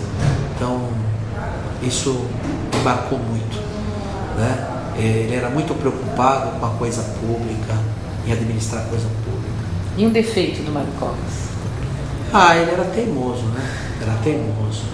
Ele era teimoso, era turrão. Ele de um fato, mas era até compreensível. E de um fato tão simples, isolado, ele fazia uma tempestade num copo d'água, uma coisa de louco, né? Mas era por conta de todo, era a forma que ele utilizava para desabafar, era a forma que ele utilizava para extravasar. Eu tinha certeza, e a gente comentava, de infarto ele não morre. Como eu também tenho quase certeza que de infarto eu não vou morrer, porque eu ponho para fora também, eu brigo, eu espero, tá? Estouro. Não dura quando você se retrai, né? Você guarda. Bom, e aí então, depois que ele ficou doente, você estava contando, né, para se locomover com cadeira de rodas, que ele continuava indo nas inaugurações. Como é que foi esse trabalho seu? Difícil, porque você, para fazer uma adaptação num helicóptero, você precisa de autorização da aeronáutica. Um parafuso a mais você coloca numa aeronave, você tem que ter uma autorização, tem todo um projeto, muda o projeto da aeronave. Mas tudo isso nós fizemos. Adaptar umas vans para poder fazer uma rampa para trazer a cadeira de roda da van para direto para o helicóptero, avião. Então, realmente, o trabalho triplicou. Exigia da nossa equipe, né? A gente não faz nada sozinho, apesar de eu lidar direto com o governador, eu tinha uma equipe maravilhosa. Então, lidar com a equipe também não era fácil. né? O pessoal também tem que abrir um monte de coisa, ter uma certa paciência, entendeu? Nem todo mundo é igual, nem todo mundo aceita determinadas coisas. Vou te dar um exemplo. Precisa fazer um curso para poder aprender como é que se manuseia a bolsa colostômica, como é que... Ninguém queria. Eu não faço isso nem com meu pai. Não, pode deixar que eu faço. Ele também não queria as pessoas, ele tinha mais afinidade comigo, né? Então como é que você faz? Uma vez no horto florestal, precisava dar banho nele, eu entrava debaixo do chuveiro, punha ele na cadeira de roda, dava banho, ajudava a fazer bar. Eu fazia isso com muito amor. E nenhuma das pessoas fazia da mesma forma. E nem ele tinha liberdade, né? E assim, você imagina, né? Você se despir, ter que ajudar, muito difícil, né? Então só pessoas muito queridas mesmo que tem essa oportunidade e que tem que fazer. Né? Então você continuou próximo assim até o dia. Até 2 dias antes ele falecer. Eu entrava no quarto, eu ajudava a movimentar ele na cama, que era através de lençóis, né? Você sabe que no final doía tudo, né, tadinho? Então ele até para se movimentar era difícil. Então até 2 dias antes ele pediu para chamar um amigo nosso, que era o Capitão Matias, que cuidava da área de telecomunicações e tal, para estar lá, que ele queria assistir o jogo do Guga e o resultado do Rubens Barrichello. Ele era muito ligado ao esporte, né? Ele sabia de tudo relacionado ao esporte, ele era muito bem informado em tudo.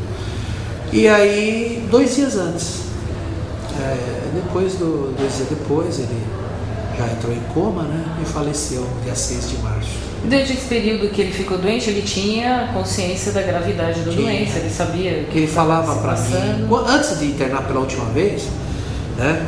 Ele me chamou no palácio, né? Na sala dele, que a minha mesa era bem na entrada do gabinete dele. Ei, doutor, seu amigo está morrendo. Falou assim? Nossa, era difícil. E você ter que manter ali firme, forte, né? Não se deixar cair, né? Que é isso, governador? Você é um guerreiro, não vai entregar os pontos, não. Não vai até, a gente tem que ir até o fim, governador. E eu sempre procurava manter ele. Mas seu amigo está morrendo. Estou indo embora, doutor. Eu sempre procurava manter aquela posição firme. Não tem nada, governador. Você vai sair dessa e vai. Mesmo sabendo que não ia, né? Mesmo sabendo, mas você não quer admitir, aceitar, né? Mas foi muito. E não é porque eu estava no poder, não. Não é porque eu estava no poder, eu não me apego ao poder. Interessante isso. Eu falava isso para todo mundo. É pela pessoa mesmo, né? O amor e o carinho que a gente tinha por ele. E o país, não é São Paulo. O país não podia se dar o luxo de perder um político como ele. Isso que deixa a gente muito triste.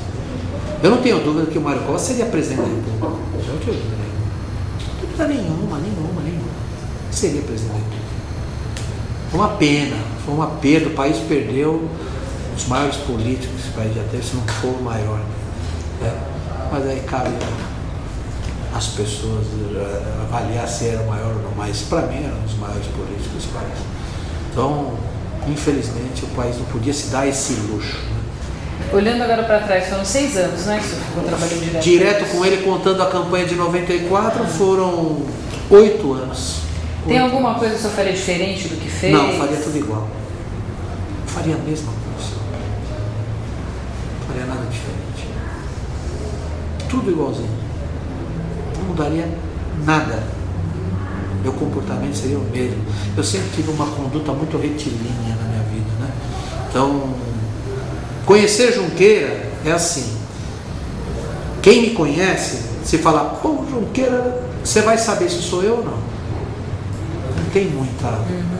Eu tenho um comportamento só, uma personalidade só, não tenho dupla personalidade, não tenho 2 caras, é uma só. Então, quem falar de Junqueira, se você falar um fato relacionado a Junqueira, você vai saber se sou eu ou não. E tem alguma coisa, alguma curiosidade que o senhor lembra desses anos de convivência, ou de campanha, ou do palácio, algum caos, alguma coisa interessante, engraçado? Olha, são tantas coisas que assim, você me pega um pouco de surpresa, fala assim, de algumas curiosidades, ou muitas coisas curiosas, né? Mas, assim, especificamente, lembrar você agora, me perdoe, eu... Alguém que saiu de uma reunião brava lá do secretário, saiu reclamando? Ah, então tem. São vários, né? Uma vez ele me chamou no gabinete, na sala dele. Quando eu falo gabinete, eu trabalhava no gabinete dele. Mas na sala dele. Aí a secretária Ana: ai, tenente, minha querida tá te chamando. Eu já sabia que era bucha, né? E eu sabia como iniciar a conversa com ele. Depende do dia que ele estava. Ou eu entrava forte, ou eu entrava macio, né? Então às vezes tem que entrar forte com ele. Com licença, governador. Já entrava para dar um choque nele, né? Ou seja, se tiver que apanhar, vão apanhar menos, né? Mas não era comigo. Aí ele estava com um determinado secretário, me permita não citar o nome do secretário, que é desagradável. Eu percebi que eu entrei para ser testemunha, né? O secretário sentado à frente dele, eu aqui, senta aí. Fui, sentei. E aí, então, pro secretário? Ele falava palavrão, ele ficava bravo. Ah, isso. Eu quero saber agora de você. Você é secretário do meu governo ou você é deputado? Aí eu vi o tom, dá licença, fica aí! Aí eu ficava, né, atrás dele, ele tinha um quadro, todos os números do Estado, de salário, de obras, tudo, ele traduzia em números. E quem cuidava disso era o Luiz Carlos Frigério, que era um assessor dele. Frigerinho, que fazia todo esse trabalho. Eu sei que eu levantei, eu não saí da sala, eu levantei, mirei só fiquei olhando aqueles números, não estava olhando para nada, né? Mas ele pegando o secretário, mas olha, minha Nossa Senhora. Bom, na hora de sair e tal, o secretário olhou para mim, uma pessoa que eu respeito muito e gosto. Chutei, falei: secretário, eu não vi nada, não sei nada, eu não vi, não pode ficar tranquilo que eu não... Morreu o que aconteceu aqui dentro, eu não quero nem saber. Outra coisa interessante era quando o Alexandre Machado foi secretário de comunicação, pessoa maravilhosa. Gosto muito, eu gosto de fumar um charuto, o Alexandre também, a gente curte um charuto. De vez em quando a gente... Faz tempo que eu não o vejo, mas a gente acabou nos tornando amigos. Quando ele saía da sala, porque não tinha pra ninguém, todo mundo levava porrada do governador, não tinha como, não tinha. Era, sabe, administrar a porrada, né? Aí o Alexandre Machado, quando ia despachar com ele, saía da sala, mas ele é muito elegante, muito educado, o Alexandre Machado. Ele falou assim: tenente, que humor que tem esse homem, que humor. Você escutava do outro lado da sala os pau, né? Porque ele era muito criticado na área de comunicação, ele apanhava muito da imprensa, por conta daquilo que eu já falei. Ele preferia não investir em casa popular do que fazer publicidade do governo. E aí apanha mesmo. Era apanha. E ele era interessante. Mário Covas, de manhã, eu recepcionava dentro da ala residencial. E até lá o 3030, que é o famoso 3030, é o ramal, né? E lá fica uma equipe da segurança, na saída da ala residencial. Eu sempre o aguardava ali até para passar as informações. E eu sempre ficava com papel na mão, que eram os relatórios da noite anterior, tudo que está acontecendo no Estado, para mantê-lo informado. Principalmente quando nós íamos sair logo cedo para a rua, que ia deparar com a imprensa e a imprensa ia questionar. Quando ele me via com papel na mão, ele já parava no caminho e fazia assim: meu Deus do céu, meu Deus do céu, qual é a desgraça que você tem para mim hoje? Eu não podia rir, né? Eu até queria rir, porque eu falava assim: meu, que culpa tenho eu, né? Realmente, governador, tem umas desgraças aqui, é rebelião, é isso, é aquilo, é FEBEM, essa tua polícia acaba comigo, e tudo ele culpava a minha polícia, ele me provocava até. Eu falava: não é minha polícia, não tem culpa de absolutamente nada nesse episódio. Qual é a culpa da minha polícia, a rebelião na FEBEM? Então era muito assim, era muito engraçado esse tipo de coisa, e eu enfrentava mesmo com, sabe? E bronca que você levou dele? Inúmeras. Eu apanhava aqui todo dia. Mas não por culpa. O que mais me aborrecia, e depois as pessoas da minha equipe que sofriam as consequências, é porque eu desempenhava uma função de 4 capitães, sendo tenente. Então, se você for olhar as atribuições do ajudante de ordens, Todas elas eu desempenhava da melhor forma possível. Até não dormia por conta disso. Eu dormia por noite, uma média de 4 horas. 5 horas. Quando eu dormia 5 horas, eu estava dormindo muito. Eu moro na Zona Leste, no Tatuapé. Eu chegava no palácio, quando era 7 horas da manhã, eu já sabia de tudo que estava acontecendo no estado. Eu pergunto a você, eu chegava meia-noite em casa, todo dia, entre deslocamento, tomar banho, dormir. Então você imagina como eu dormia. Eu vivia num estresse. Quando a dona Maísa perguntava assim para mim, que terno você vai pôr, parecia que ela estava me ofendendo. Olha que coisa, que ponto chega. Eu não conseguia. Eu ainda tenho que saber que terno que eu vou pôr. Olha que ponto chega. O estresse, o cansaço. Por isso que eu falei para você, fica 30 dias só, não é 8 anos não. 30 dias. E olha, sob pressão, hein? Você sendo cobrado do governador em 5 minutos de tudo. Pra você ter uma ideia, quando nós fomos para a Europa, um roteiro que nós fizemos, Londres, de Londres nós fomos a Paris, de Paris a Bordeaux, Bordeaux, Paris, Istambul na Turquia. Nós estávamos no almoço, ele foi visitar uma companhia de saneamento básico, que é considerada a número 1 do mundo, que chama Leonel Desour, francesa. E nós estávamos no almoço oferecido pela companhia, depois da visitação à companhia, nós fomos a um almoço. Foi quando explodiu aquele shopping de Osasco, lembra? Nós estávamos no meio do almoço.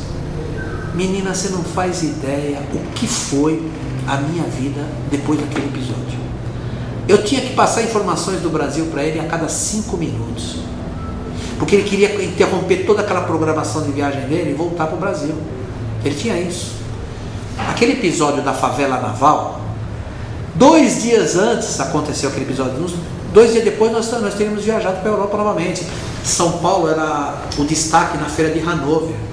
Ele cancelou toda a viagem, a programação, e mandou o Geraldo Alckmin. Nós ficamos, ele peguei um helicóptero, fomos até o 2º Batalhão de Choque, onde ele se reuniu com todos os comandantes para se inteirar se todas as providências que foram tomadas realmente foram as providências cabíveis, né? E ele detectou na época que todos os procedimentos foram corretos, desde o tenente que atendeu a ocorrência, lembra aquele episódio do Rambo, favela naval, até o comandante. E as distorções depois foram no subcomando da PM. Os problemas não aconteceram. Até o comandante da área do CPA tomou todas as providências cabíveis. Foi o tenente no local, instaurou um procedimento administrativo, foi se instaurado um inquérito policial militar para apurar, quer dizer, ninguém prevaricou e omitiu absolutamente nada. Então ele foi pessoalmente, ele cancelou uma viagem que tinha um roteiro importante para ele, para o Estado, ele mandou o Geraldo Alckmin e ele foi atender esse episódio.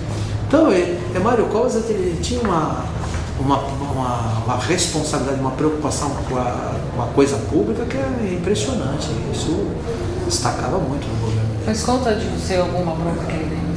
Em mim? Contar um episódio em si, eu vou te dar um exemplo engraçado. Esse foi muito engraçado. No início do governo, ele não queria a segurança deslocando atrás dele. Ele não queria, esquece, ele não queria. E nós estávamos num evento aqui no AMB.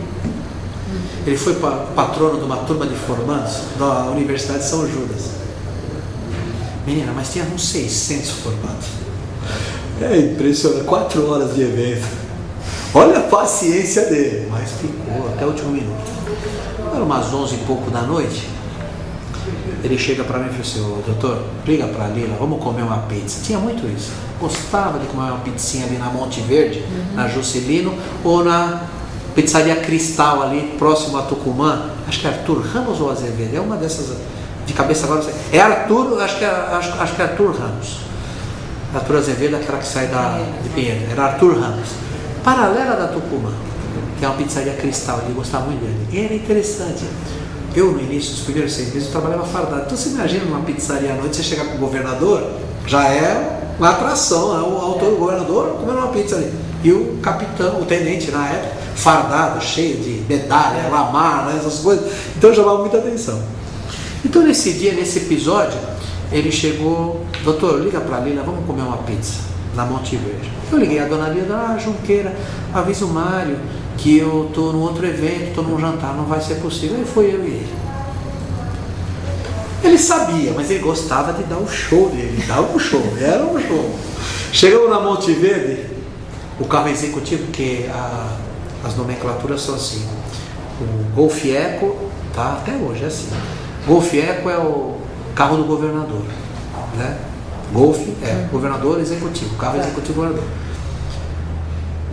E o Golf Papa é o apoio, né? Papa Eco é o carro da primeira dama, Papa Papa é o apoio da primeira dama. E não tem como, eu não tenho autonomia e competência para simplesmente tirar o carro da segurança do governador. Na governança anda sem segurança. Não posso fazer isso. É um risco enorme. Bom, chegamos na Monte Verde, quando ele viu o carro da segurança, ele virou para mim, eu fardado, ele virou para mim assim, você não me obedece mesmo nunca, né? Aí eu mandei. Assim. A Tereza e a Cristina, ela vai rir muito, porque eu sou a pessoa mais indicada para imitar o Mário Covas. É impressionante. Convivi com ele todos esses anos. Por que o senhor está dizendo isso? Você não me obedece. Eu não quero segurança atrás de mim. Bom, aí nós começamos a chamar a equipe de Operação Ninja. Quando era para assumir no terreno, eu falava assim, vocês solta a coisa e some no terreno. Vocês têm que fazer segurança sem ele ver. Lá difícil, né? Bom, aí estamos na Monte Verde, uma mesinha, nós dois. Eu tomei sotinhoso, vixe, difícil também. Ele olhava para mim, eu olhava para ele. Ele ficava assim com os dedos. E todo mundo olhando, né? Eu fardado, ele ia na minha frente. Eu olhava para mim, ele olhava para ele. E eu não baixava a cabeça, não. Você não vai me obedecer mesmo, né? Eu falei, não, senhor. Você fala isso para mim? Falo. Eu não posso, governador. Hoje o senhor é uma pessoa jurídica. Governador do estado de São Paulo. Não é simplesmente cidadão Mário Covas. Governador de São Paulo. Eu não posso tirar a segurança do governador de São Paulo. Quem vai responder se caso acontecer alguma coisa com o governador? Sou eu que vou sentar nos bancos dos céus. Posso. E ele não tinha como. Com quem que eu falo? Eu falo, só fala pro chefe da Casa Militar que também não vai fazer isso. Mas tudo bem, só fala pro coronel. Aí o garçom veio, quebrou o gelo, né? Olhando pro outro. Aí o garçom, governador, tudo bem? Tudo bem? Eu quero uma pizza siciliana. E eu irritado, né? Porque tendo que. E você? Governador, o que o senhor pedir aí eu como? Eu também era cascudo, né? Eu sou cascudo também, quando tem que ser. O que o senhor pedir aí eu como, né? Eu quero um Guaraná Diet Antártica bem gelado, era só o que ele tomava. Porque muita gente me pergunta se o Covas bebia. Nada. Bebia Guaraná Antártica, sem Antártica. Bem gelado, Diet, ou água, no gabinete era água, copo duplo, com cada pedrona de gelo assim. Era o que o Covas bebia. Eu também tomei um refrigerante lá. Ele olhava para mim e olhava para ele. Aí veio a pizza, elas comeram. Menina, eu fui pagar a conta. Ele se levantou, foi ao toalete, garçom, a conta. Quando ele voltou, o que é isso aí? Eu vou pagar a conta. Faça-me o favor. E ele não admitiu isso, né? Porque o senhor é governador, eu não posso pagar a conta do governador, uma pizza, só porque o senhor é governador? Assim. Porque o senhor é governador, eu não posso pagar 68 reais. Faça-me o favor, vai, ele pegou o chequezinho dentro do Banespa ali. Bom, quando nós fomos sair, eu não vi a segurança. A Operação Ninja, já estava funcionando a Operação Ninja. Todo mundo invisível, né? Saímos. O motorista, naquele dia, não era o Sargento Gomes, era o Cabo Aguiar, amigo meu e de minha confiança. Fez a campanha comigo todo. Foi motorista desde o laudo Natel até executivo de governador. Cara, um excelente motorista executivo. Entrou no carro, ele sentou à frente, eu atrás. Quando ele viu o apoio encostar, ele dava porrada no painel. Para o carro! Para o carro que eu vou pegar um táxi. Falei, o senhor não vai fazer isso não. Toca, aí o motorista, quase chegando no túnel, sabe aquele túnel que você vai para... E aí, tenente? faz o que eu estou mandando, entra no túnel. Ele, para o carro que eu vou descer. Falei, toca pro túnel. O motorista depois tocou pro túnel, né? Teve juízo o motorista, obedeceu o tenente. Aí foi pro túnel, esse homem dava porrada no painel. Você não me obedece, eu não quero segurança, eu vou acabar com tudo isso. Eu vou acabar, então só pode acabar mesmo, governador, que aí eu também vou embora, vou sossegar, tal, e acaba mesmo, acaba com tudo, eu também não aguento mais, tal. Aí quando chegou no palácio, né, entrou, elevador, na garagem do palácio, tem elevador e tal, elevador do governador.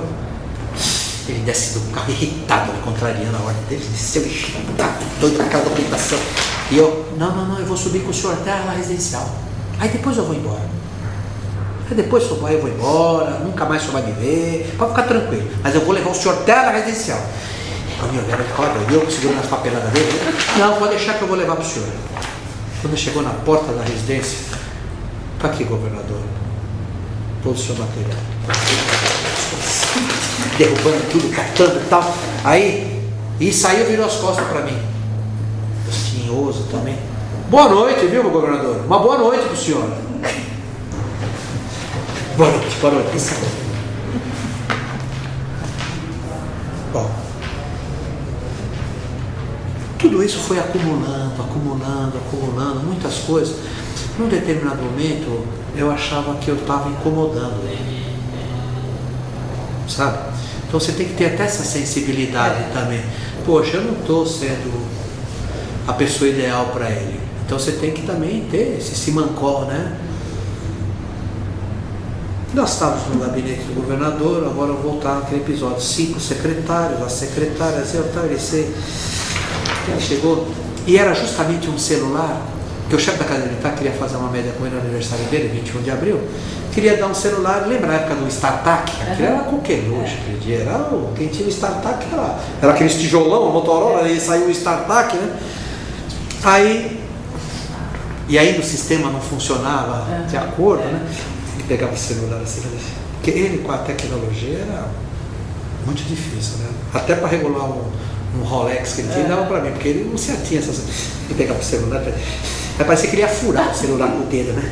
Olha, isso aqui não funciona. Na frente dos 5, o que vocês estão fazendo aqui? Estava irritado aquele dia. O que vocês estão fazendo aqui e tal? Eu tinha uma paciência que Deus não me deu. Mas com ele eu tinha, era impressionante. Eu tinha uma paciência com ele que Deus não me deu. Mas eu tinha com ele, era impressionante. Tinha que acontecer. E espiritualmente eu perguntava para a entidade, eu não aguento mais isso. E a entidade falava para mim, tu vai ficar, tu foi colocado, não foi à toa. Está ali para atender ele mesmo, para ajudá-lo. Eu sabia disso tudo, que era uma missão até espiritual. E era mesmo. Eu sentia isso. Ele nunca vai deixar tu sair do lado dele. Nunca. Ele nunca vai deixar tu sair do lado dele. Tanto é verdadeiro que eu vou contar um episódio nesse episódio.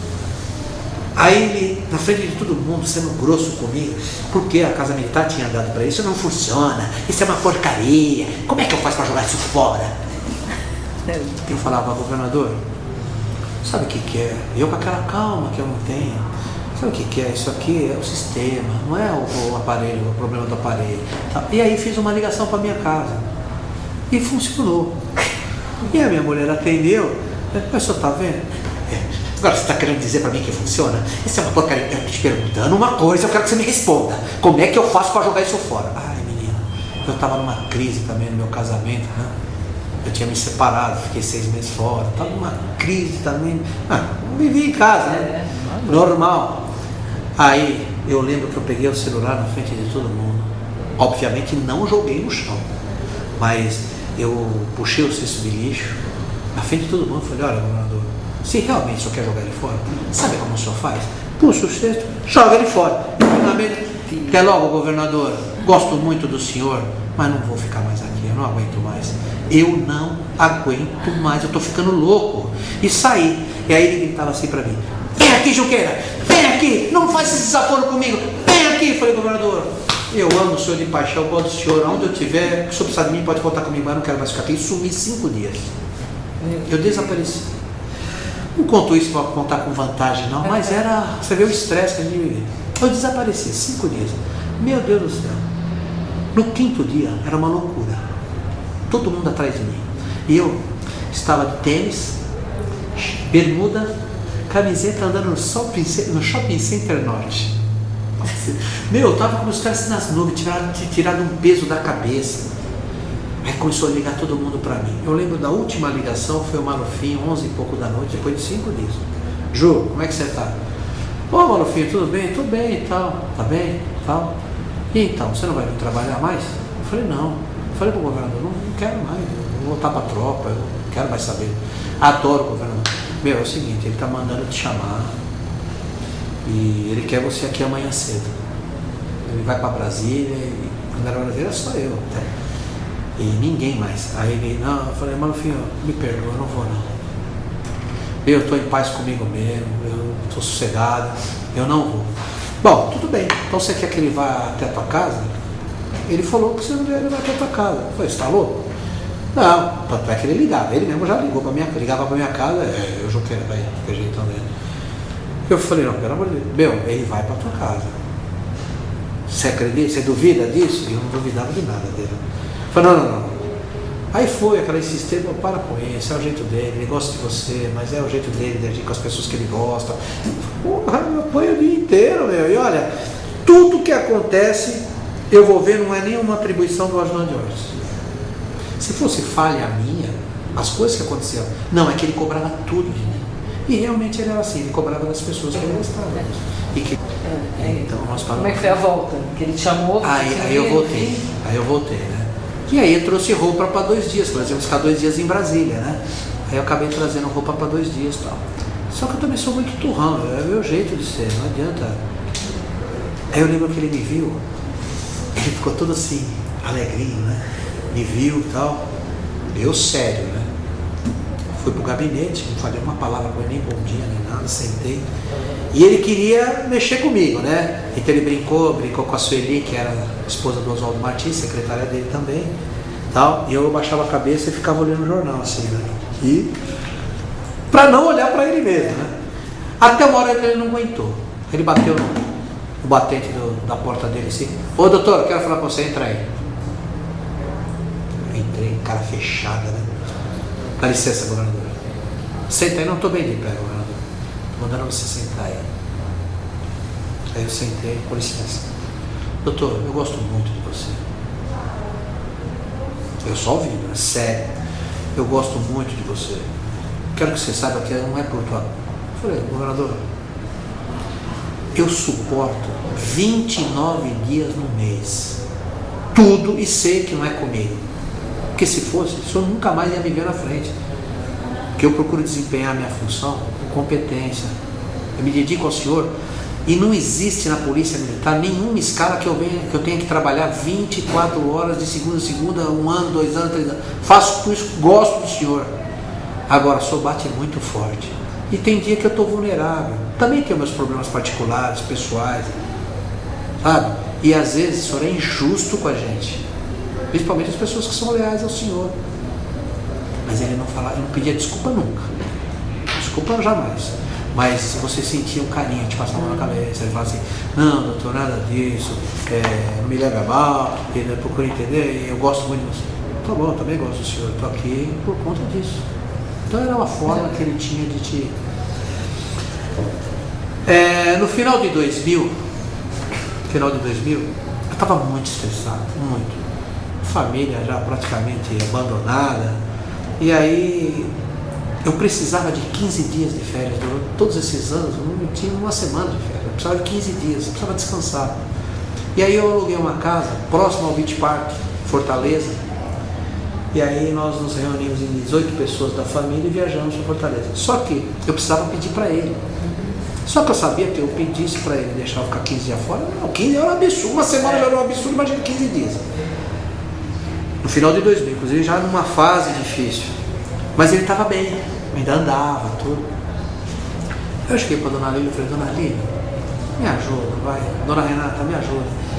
Eu queria ficar 15 dias fora, descansar um pouquinho. E a dona Lília, a dona Renata, pode ir, Junqueira, pode ir, tal. Eu falei, mas fala com ele. Falou com ele? Falei. Ela falou, mas ele nem respondeu, tal. E eu fui. Viajei para Fortaleza, na verdade, já estava 5 dias fora. E aí eu vi pela televisão que ele tinha passado mal no evento no Vila Lobos. no evento de tênis lá e tal, e o tenente que é o capitão Ideu, que está com o Serra hoje, me ligou chorando mesmo. Meu, ele grita o seu nome o dia inteiro aqui, meu.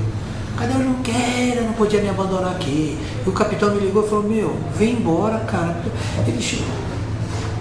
Bom, aí me ligou o Malufim, que era o secretário, e falou, Ju, eu sinto muito, mas ele quer você aqui, não dá.